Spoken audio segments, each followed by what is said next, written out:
आज मस्त अशा कच्च्या पपईपासून चेरी तयार करूया। इथं मी ही कच्ची पपई घेतलेली आहे, हिला स्वच्छ धुवून घेतलेली आहे। याला कट करून घेते, व्यवस्थित याला कट करून घ्यायचं आहे। याचे 2 भाग केले मी। आता याला छोट्या पीस मध्ये कट करून घ्यायचं आहे।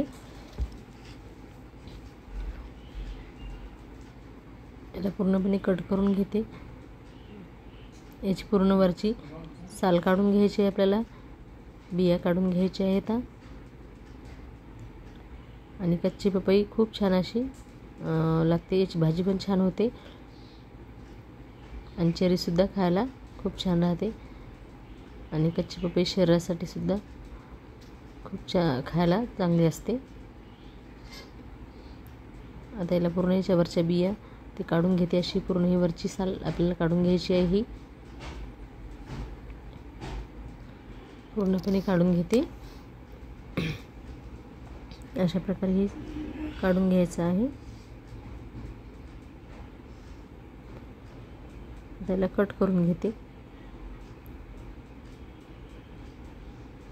छोट्या साईजने याला पूर्ण कट करून घ्यायचं आहे।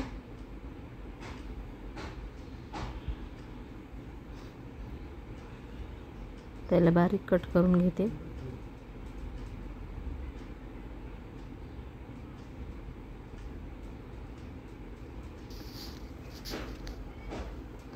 कच्च्या पपईची भाजी पण खूप छान होते, पराठा भाजी छान लागते खायला।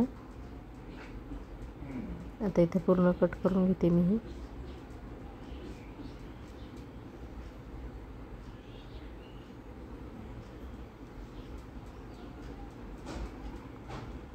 याला स्वच्छ धुवून घ्यायची आहे। कट झाल्यानंतर पूर्णतः हे मी स्वच्छ पाण्याने धुवून घेते आणि गॅसवर पाणी हे कच्ची पपई वाफळून घ्यायची आहे। आपल्याला पाणी उकळायला ठेवलेलं आहे, याच्यामध्ये सोडून दिली। आणि या वाटीने मी 3 वाटी साखर घेतली, त्या वाटीने 1च वाटी पाणी घेतलेलं आहे पाक बनवायसाठी। याला छान मिक्स करून घ्यायचं आहे। आणि पपई सुद्धा आपली छान अशी वाफलेली आहे। तुम्हाला दाखवते मी कशी वाफलेली आहे ते, बघू शकता। अशा हे तुटली म्हणजे ही छान वाफलेली आहे। आणि इथे पाक सुद्धा रेडी आहे आपल्याला।